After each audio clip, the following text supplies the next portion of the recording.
This is the websites.ca podcast, where we help Canadian small businesses build and maintain an effective website and online presence.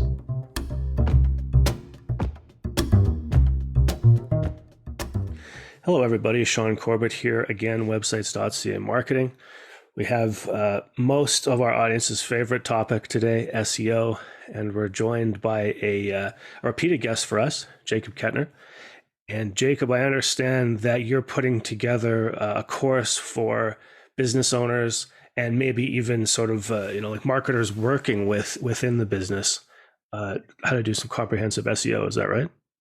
Yeah, that's right, Sean. I think something that we've seen so much of as SEO has become more popular is that, maybe when we got started, or when I got started with SEO a decade ago, it was a fairly low competition space, and it was fairly easy to rank for things.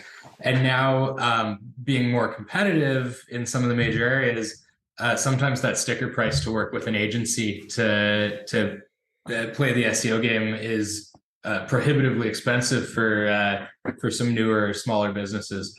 So I really want to help open up, kind of pull back the veil on SEO. I don't think it needs to be like this secret society type industry, and help internal marketing people, business owners, really whoever wants to learn best practices and how they can benefit from SEO internally.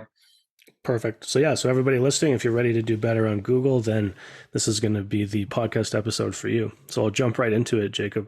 I was looking over some of the sort of the course, pre-course landing page before we got on this recording, and I found a really interesting line that jumped out to me.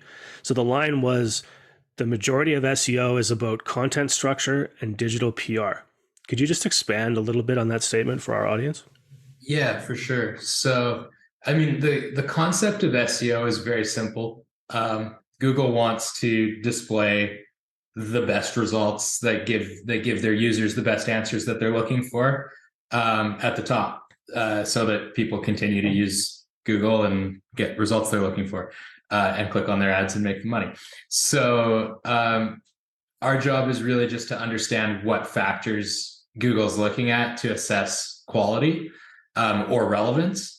And it mainly falls into two buckets. Really, there's, I guess, three buckets, but the content comes down to relevancy and how well the content on the page answers the query that somebody's typed in.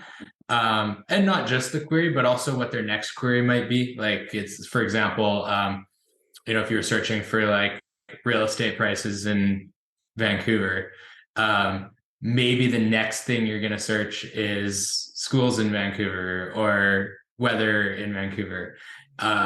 And so, like, getting all of the information that somebody might need onto a page. And then the authority side of things is kind of it's what we talk about as off-page SEO. So when, I said digital PR, I mean, how do we get other websites or properties online to mention or reference or link back to our content? And the more sites and the more relevant those sites are, and the higher quality they are that are referencing and linking back to our site, the more credibility we get in Google's eyes. So to boil down, over 200 ranking factors that Google looks at, it basically comes down to content quality and digital PR.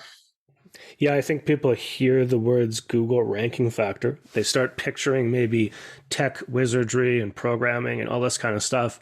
But obviously what you're saying is it's a lot more psychology, manually sitting down, actually picturing what the customer or potential customer is looking for, and then where they want to go next. And that's why I think it's actually, for me, in many ways, doing SEO in-house, under the guidance, of course, of someone like yourself, can be even more beneficial than having an agency, because the agency has to then go and get in the brain of the business owner, who has to go and get in the brain of their ideal customers. So it's one step removed, right? Like, it's kind of hard for an agency.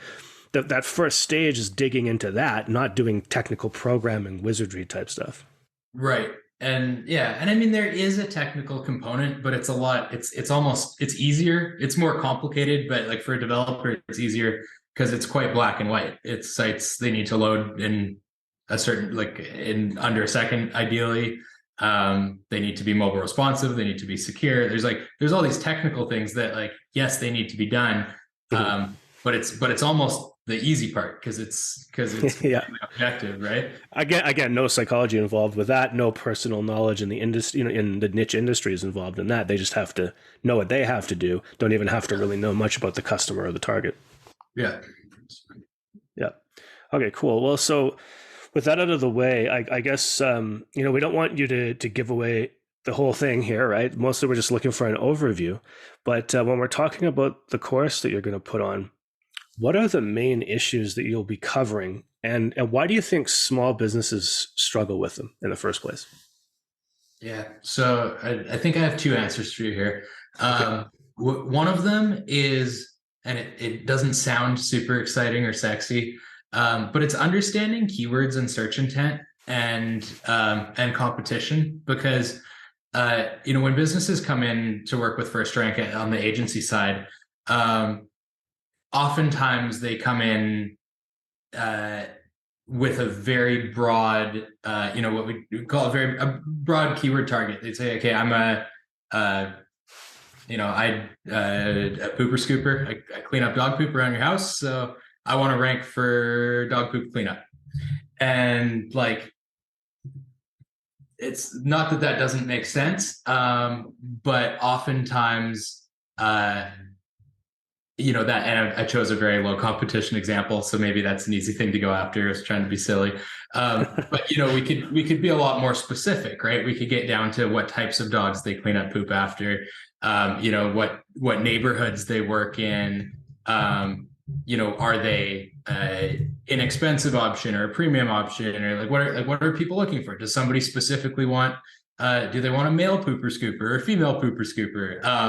Again, horrible example, but breaking down, and oftentimes a business will have a specialty. So like if we think about something like a little bit more realistic, like say like a dentist,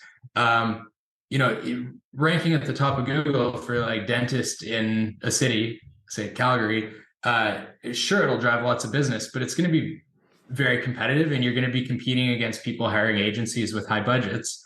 Versus if you're a dentist that specializes on a very specific procedure, maybe you use a freezing technique that nobody else uses, or you specialize in implants or something. Really breaking down those search terms and then building the site around those categories and driving the most targeted traffic for that's staying away from the big competition, right? Mm-hmm. And the other side is Google business profiles. So they're just getting massive. So basically when you do a search, more and more people are searching directly in Google Maps. We've seen that increase every year. But even searching in regular Google, you still get like the 3 maps listings at the top usually. Yeah. And those are highly influenced by reviews, as well as location of the user. So they're great for local businesses that serve people in their neighborhoods or surrounding neighborhoods, because really a strong focus on review generation there, and a few other processes that you can follow fairly simply, can have by far the biggest return on investment of any SEO activity. So and to clarify on that maps point, so let's say I'm out driving, and like you said, they're searching right within maps. So I'm in my car, I pull out my phone, I don't even type in near me. I go right to maps and I type in whatever it is, the service or business that I want, type of business that I want. Is it true that even if the closest business to me doesn't have as many good reviews, isn't listed in the top 3 in the maps pack, is Google still going to show it to me because it's the closest? No, it's not entirely true, but it is. Okay. If there were no other factors, then it would. So basically, you can think of location relevance as an overlay over everything else. So one listing might be likely to rank better because it has good SEO. It has lots of, off-page mentions and citations and whatnot, and it's got lots of reviews and positive reviews. And then you take the location overlay and you put it on top of that. So that one, say the best Google profile in the city. I'm in Winnipeg. Say the best Google profile for pooper scoopers in Winnipeg is in, far, far, far on the north side of the city. It would, if there was no location overlay, it would rank number one all the way across the city. Because there's a location overlay, it'll rank number one for, maybe, depending on the industry and competition, say 10 kilometers around the location. But that means that if there's a weak profile that's within that 10-kilometer radius, it'll, even if you were closer to that one, it'll still get beat out by the stronger profile. Got it. So that's still why it's so important to get in there and beef up the profile. Why do you think that small businesses struggle with that? Because it's like it's listing their address, putting up a picture of their logo, making sure the hours are accurate. It doesn't seem like it's that, unless I'm missing something, obviously, it doesn't seem like it's that much of a big ask. I agree completely. It's a good thing that it's a big ask, because then you get to come in and get paid handsomely for helping them. But still, why do you think it's not difficult? I think a lot of smaller businesses are just so focused on providing the service that they provide or the quality of their service, managing people. Like there's so many things that go into running a business. And even in a dedicated marketing department, they can be working on graphics, flyers, Facebook, whatever. So I think it's just something that gets overlooked, not because it's difficult, but because I think people underestimate the impact. And I mean, the reviews, like today, and I've talked about this on your podcast before, but if today your top competitor has 100 reviews and you have 5, you're 6 months away from having more reviews than them with a good review generation strategy. And in 5 years from now, if you were not proactive about that today, now your top competitor has 5,000 reviews and you have 5, and it becomes insurmountable. So there's a huge opportunity right now to beef up those review profiles. Yeah, I mean, that's a big takeaway someone can take from our talk today, is that it just has to go on the priority list, and then it has to get done. Like you said, not super difficult, but actually has to be targeted and then has to be done. Yeah. I mean, generally, like in both of my businesses, and there's many softwares that do it. I don't want to plug my own, but we developed a software that also does it, but just that plugs into a CRM or an accounting software and automatically sends out those requests when the customer's finished and gets back the feedback from them. And it's just, if it's something that a human has to think about and remember, it often doesn't get done. So. Oh no, that sounds helpful. Please do plug it. How can people find that? It's called First Rank Reviews, firstrankreviews.com, and basically automates that outreach process, and then also has an optional internal feedback form that you can send people to first, where they can give feedback about their experience, and then we can choose whether or not we want to ask for a public Google review based on whether or not they had a positive experience internally. So nice. And that hooks up with, say, HubSpot, Keep, all that kind of stuff. It connects through Zapier, so pretty much any like a lot of small businesses we work with don't necessarily. So like, yes, it would connect with HubSpot through Zapier, but a lot of businesses that don't have CRMs would connect it to like QuickBooks Online or Xero or something, and that works as well.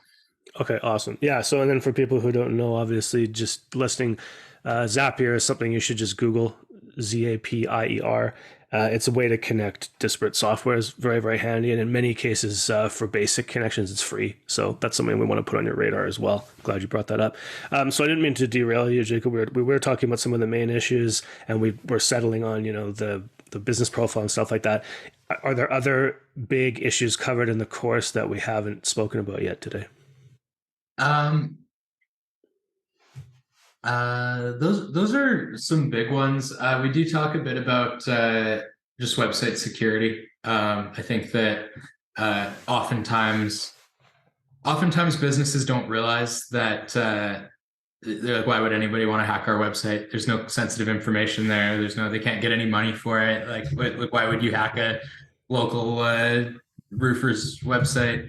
And what they don't realize is that, and I'm sure you see this like at websites.ca. You probably have clients come in that didn't have their sites managed with you, where they've been hacked, and they basically it's software. Like, it's not a human being like, oh, I want to hack this site. It's software that finds vulnerabilities en masse, generally, with content management systems, and then puts up pages. Like, actually, a really fun thing to do.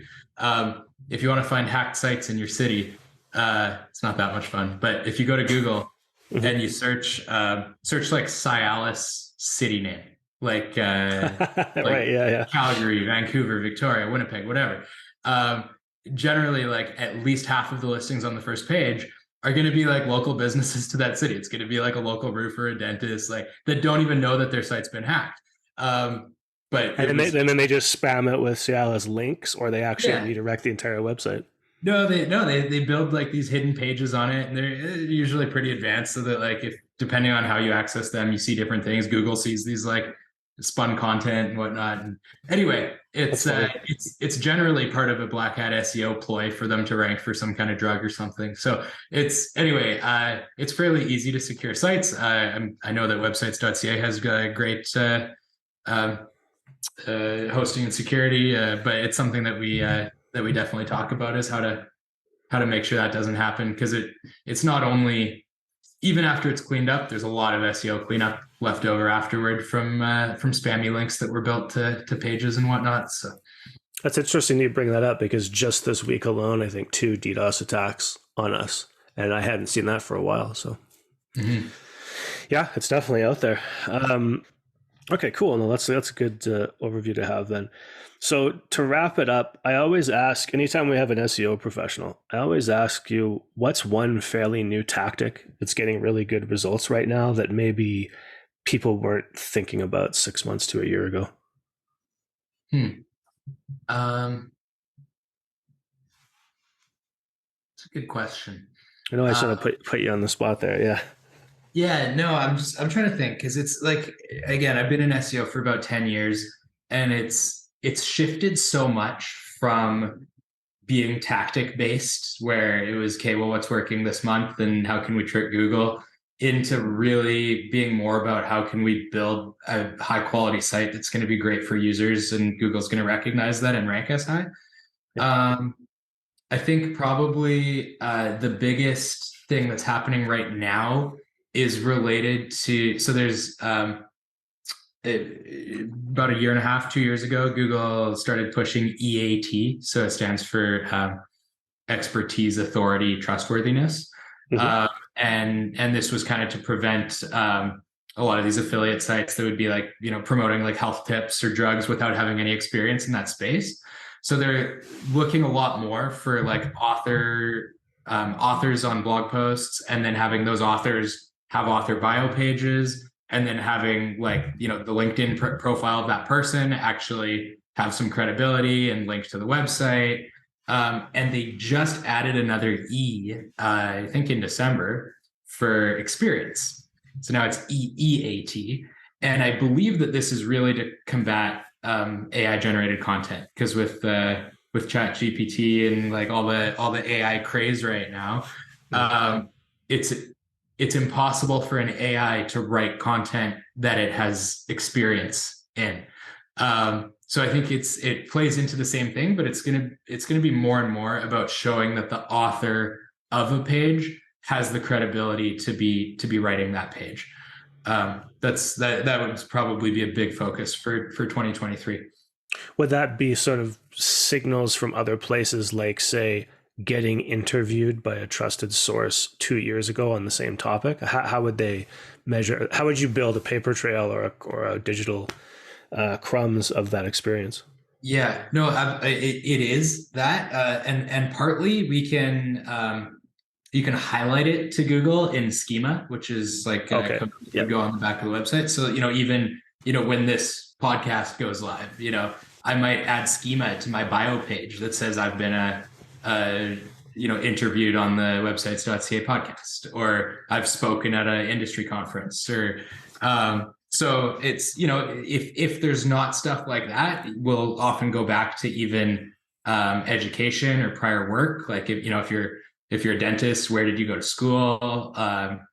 Things like that. And then, Right. Maybe in trades, like if you're like a roofer, maybe before you started your company, you worked for another roofing company, and maybe we add that in there. So it's just, we just try to give Google as many ways as we can for them, both through schema and having that be congruent with what's on other profiles. So if the author bio page, or LinkedIn, or even something, LinkedIn, right? Yeah. So. Okay. No, that kind of matches, let's say, local signals. Like when you do local signals and stuff to help your business profile and show up in maps, now you're going to have to do experience signals sprinkled all around the internet. Yeah. Interesting. Okay. That's good to know. Jacob, I know your main agency page is firstrank.ca, which we can put a link in the description, but what would be the best place for people to go if they want to get on the waiting list for your upcoming SEO course? Yeah, so the course we will be launching in sometime in spring, probably in April or May. Okay. And so the website is firstrank.academy. And right now it's just a landing page where you can sign up for updates, but then we'll send out an email once it launches. There's a few training grants across the country in different provinces that will cover a large percentage of the cost as well.